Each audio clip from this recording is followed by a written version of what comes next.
Bienvenido a tu siguiente clase de biología, quien te habla Mr. Alexander Colina. Orgánulos plasmáticos, parte 1. Hablaremos un poco de la parte interna de la célula. Objetivos: analizar las funciones, estructura y ubicación de las mitocondrias, cloroplastos, aparatos de Golgi y retículo endoplasmático en la célula, valorando la importancia biológica de esta unidad orgánica funcional de los seres vivos. Y aquí vemos una imagen esquemática de una célula, en este caso una célula animal, mostrando los diferentes orgánulos, algunos de los cuales estudiaremos. Fíjense que en el centro vemos el núcleo, formado por su membrana nuclear, el nucleolo, la cromatina, que no la distinguimos acá. La parte interna de la célula es la parte verde, azul, celeste, llamada citoplasma, donde nadan todos los orgánulos. Y la parte exterior es la membrana plasmática, por supuesto está señalada aquí, como puedes darte cuenta, que contiene a todos. La célula no es plana, más allá de como generalmente la dibujamos un dibujo plano, la célula es tridimensional, tiene dimensiones, tiene diámetros, tiene longitud, depende de la forma de la célula. Imagínate una pequeña gota de agua adentro de la cual nadan muchas cosas adentro, así es una célula, pero obviamente mucho más pequeña.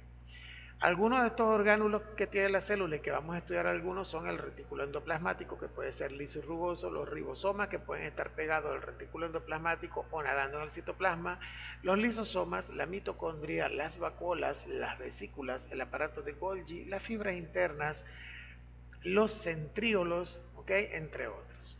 Bien, básicamente esas son las partes. En la célula vegetal, a diferencia de la célula animal, no es mucha. La diferencia que primeramente vemos en la forma lo estudiamos ya cuando vimos la membrana plasmática, que por la rigidez que le otorga la celulosa y otros polisacáridos, ella puede adoptar formas, en este caso, como hexagonales. Si pudieras ver al microscopio una capa de cebolla perlita o cebolla blanca teñida con una tintura especial, podrías darte cuenta que las formas de las células son hexagonales. La diferencia es que tiene una vacuola central muy grande donde se almacenan líquidos y almidón que necesita la célula vegetal para sus funciones. Esa vacuola ocupa un espacio muy grande a nivel central y además tiene los cloroplastos, órganos, organelos responsables de la fotosíntesis en los organismos vegetales o fotosintetizadores. El resto de los aparatos son los mismos: aparato de Golgi, retículo endoplasmático, mitocondria, ribosoma, microtúbulos, ¿ok? Son los mismos de una célula animal. Entonces, en este dibujo esquemático, los que están en el centro son los comunes: núcleo, nucleolo, retículo endoplasmático rugoso, liso, citoesqueleto, etc. Y los diferentes son los que están aparte. En la vacuola central, pared celular, es diferente a la pared de la célula animal. Hay cloroplastos. En la animal están los llamados centríolos, que tienen una función importante en la reproducción celular, y la vacuola es mucho más pequeña y no ocupa una región central dentro de la célula, pero sí tienen. Estos son los comunes. Y aquí tenemos algunos organelos por aparte, la forma que aproximadamente tienen: la ribosoma, el mitocondria, el complejo de Golgi, los centríolos, los lisosomas, el retículo endoplasmático liso y el rubos. Está en italiano, pero se entiende. El retículo endoplasmático o endoplásmico es un orgánulo que se encuentra en el citoplasma de la célula eucariota y su función primordial es la síntesis de proteínas y lípidos. En la célula eucariota se presenta como un complejo sistema de membranas dispuestas en forma de sacos aplanados, sistemas de túbulos que están interconectados entre sí con una organización variada en los diferentes tipos celulares. Sus membranas se continúan con la envoltura nuclear y en otra dirección se pueden extender hasta las proximidades de la membrana plasmática, llegando a representar más de la mitad total de las membranas de una célula. El retículo endoplásmico organiza sus membranas en regiones o dominios que realizan diferentes funciones. Los dominios más difíciles de distinguir son el retículo endoplasmático rugoso, con sus membranas formando túbulos más o menos rectos, a veces cisternas aplanadas y con numerosos ribosomas asociados, y el retículo endoplasmático liso, sin ribosomas asociados y con membranas organizadas formando túbulos muy curvados e irregulares. En las células vivas hay una interconversión permanente entre la forma de la cisterna y del túbulo del retículo, y la estructura reticular que forman los túbulos está en constante remodelación. Aquí vemos una estructura similar. El retículo endoplasmático siempre está cercano al núcleo. De hecho, estas son estructuras del núcleo: el poro nuclear, la envoltura nuclear y el retículo donde está. Vemos las cisternas, que son todas estas crestas que se forman acá. El espacio entre ellas se llama lumen, el término viene de la palabra luz, que quiere decir en todo caso espacio entre dos objetos a nivel de lo que es física, y los ribosomas que están pegados a la pared del retículo, que son lo que les dan el aspecto rugoso. En la parte, el retículo endoplasmático liso, por aparte, en cambio, no tiene los ribosomas y su forma es diferente. Si te das cuenta, las paredes aquí son más planas y aquí son como más bien como túbulos, pero que le van dando al final la forma del retículo endoplasmático total. Es únicamente uno el que tiene la célula a lo largo de su vida. Se encuentra dentro de la célula, está rodeado de una membrana y establece dos compartimientos, un externo y un interno. Se encuentra en regiones basófilas de citoplasma, se encuentra en relación con otros orgánulos, está en función constante y dura toda la vida celular. La cantidad de retículo endoplasmático que se encuentra presente en la célula varía dependiendo del estado metabólico de la misma. El retículo endoplasmático está formado por sáculos y cisternas, túbulos aplanados, formado por una membrana que rodea la luz, o lumen o espacio cisternal del retículo. El retículo endoplasmático rugoso se le denomina así por los numerosos ribosomas adheridos a su membrana o la membrana, a la cual le da esa apariencia mediante unas proteínas denominadas riboforinas. Tienen unos sáculos más redondeados cuyo interior se conoce como luz del retículo o lumen, donde caen las proteínas sintetizadas en él. Está muy desarrollado en las células que por su función deben realizar una activa labor de síntesis, como las células hepáticas o las células del páncreas. También se le conoce por sus iniciales RER. Y el liso, por supuesto, REL. El retículo endoplasmático liso no presenta ribosomas en su estructura y entre sus principales funciones está participar en el metabolismo de lípidos, almacenamiento de calcio, desintoxicación de drogas. Debido a esta última función, es muy abundante en hepatocitos, que son las células que están en el hígado, que aumentan con la ingesta de sustancias tóxicas, como en el caso del alcohol, para ayudar, por supuesto, al procesamiento de las mismas. El aparato de Golgi es un orgánulo presente en todas las células eucariotas que pertenecen al sistema de endomembranas.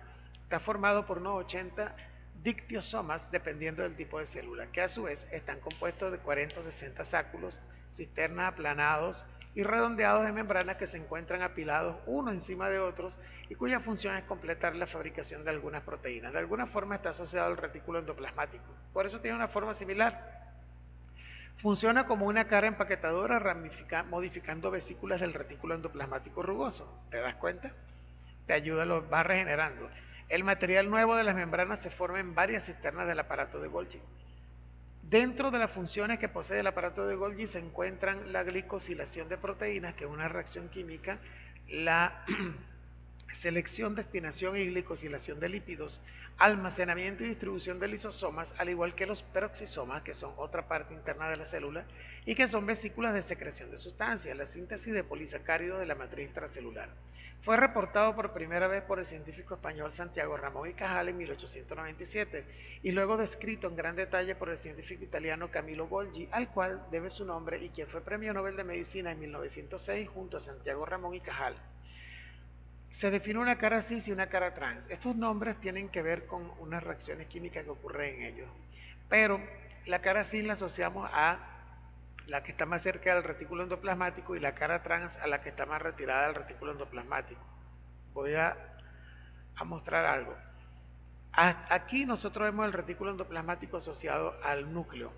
Generalmente cerca del retículo está el aparato de Golgi. Lo que pasa y tiende a confundirse precisamente porque tienen una forma similar.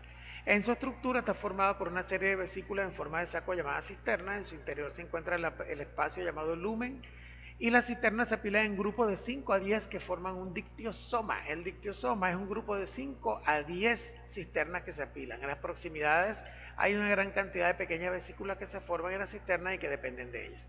Los dictiosomas presentan dos caras bien definidas, la cara cis orientada hacia el retículo endoplasmático, por la que las proximidades procedentes de estos orgánulos se incorporan a las cisternas, y la cara trans opuesta a la anterior, por ende se liberan las vesículas de secreción que contienen los productos de la actividad del aparato de Golgi y que se dirigen hacia la membrana plasmática, hacia los lisosomas. Probablemente, y voy a ir hasta la primera diapositiva,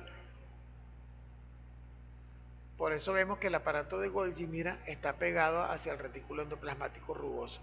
La cara cis es la que está aquí cerca de él y la cara trans es la que está más hacia atrás, ¿ves? Entonces, porque tiene función regeneradora del retículo endoplasmático de alguna forma, eso te lo está diciendo allí. Las mitocondrias son orgánulos celulares eucariotas encargados de suministrar la mayor parte de energía necesaria para la actividad celular, respiración celular. Actúan como centrales energéticas de la célula y sintetizan ATP a expensas de los carburantes metabólicos, glucosa, ácidos grasos y aminoácidos. ATP significa adenosintrifosfato, una molécula especialmente energética y que forma parte de las reacciones de la respiración celular, importantísima en el metabolismo celular de todas las células del cuerpo. Y los carburantes se llaman carburantes metabólicos porque son los combustibles. Glucosa, principal carbohidrato que tiene carbón, ácidos grasos y aminoácidos, todos tienen carbón. Y son los que se procesan, son los responsables de las reacciones químicas, bioquímicas, metabólicas del cuerpo a nivel celular. En la mitocondria ocurren todas estas reacciones que son importantes para nuestras funciones metabólicas. Presenta una membrana exterior permeable a iones, metabolitos y muchos polipéptidos. Aquí están las partes de ella. Dice en la siguiente diapositiva que la morfología de la mitocondria es difícil de describir, puesto que son estructuras muy plásticas porque se deforman, a eso que se refiere, se dividen y se fusionan. Normalmente se las representa en forma alargada, su tamaño oscila entre 0,5 y 1 micrómetro de diámetro y de 8 a 12 micrómetros de largo. Su número depende de las necesidades energéticas de la célula. El conjunto de la mitocondria de la célula se le denomina condrioma celular. Importantísimo. Las mitocondrias están rodeadas de dos membranas claramente diferentes de sus funciones y actividades enzimáticas que separan tres espacios del citosol o matriz citoplasmática, el espacio intermembranoso y la matriz mitocondrial, cuyas funciones te dejo aquí en la diapositiva para que tú mismo las leas. Los cloroplastos son los orgánulos celulares que los organismos eucariotas fotosintetizadores, es decir, las plantas, se ocupan de la fotosíntesis. Están limitados por una envoltura formada por dos membranas concéntricas y contienen vesículas, los llamados tilacoides, donde se encuentran organizados los pigmentos y demás moléculas que convierten la energía lumínica en energía química, es decir, la clorofila. Este es el cloroplasto. Los tilacoides son estos discos concéntricos, tienen el mismo centro a lo largo de este eje vertical, agrupados. Cada grupo de tilacoides es un grano. Aquí aparece el nombre de grana en plural, pero fíjense en algo. Están también delimitados por ciertas laminillas y los estromas, que son las regiones donde se encuentran básicamente los ribosomas, glóbulos de lípido, gránulos de almidón, que son los que se necesitan en las reacciones de fotosíntesis para que la planta haga su función. Aquí está la envoltura del cloroplasto, los tilacoides, las partes de él que podemos ver claramente. En la diapositiva anterior te dice, está rodeado de dos membranas con una estructura continua que delimita completamente el cloroplasto. Entre ambas queda un espacio intermembranario llamado a veces indebidamente espacio periplastidial. La membrana externa es muy permeable gracias a la presencia de porinas, en mayor medida que la membrana interna, que contiene proteínas específicas para el transporte. La cavidad interna, llamada estroma, en la que se llevan a cabo las reacciones de fijación del dióxido de carbono, contiene ADN circular bicatenario, ribosoma, gránulos de almidón, lípidos y otras sustancias. Naturalmente, si en el estroma, que es toda esta región, se encuentran todos estos materiales, es porque se necesitan en las reacciones responsables de la fotosíntesis y de otras reacciones metabólicas de la planta. Por eso aparecen naturalmente allí. Bien, y es donde se fija el CO2. Recuerden que la planta toma el CO2 para producir oxígeno. También hay una serie de sacos delimitados por una membrana llamada tilacoides. En los cloroplastos, la planta terrestre se organiza en apilamientos llamados grana, plural de granum, o simplemente grano, como lo conocemos nosotros. Un conjunto de tilacoides es un grano. El cloroplasto es un orgánulo, entonces, a nivel por resumirlo, donde se realiza la fotosíntesis en las células eucariotas vegetales.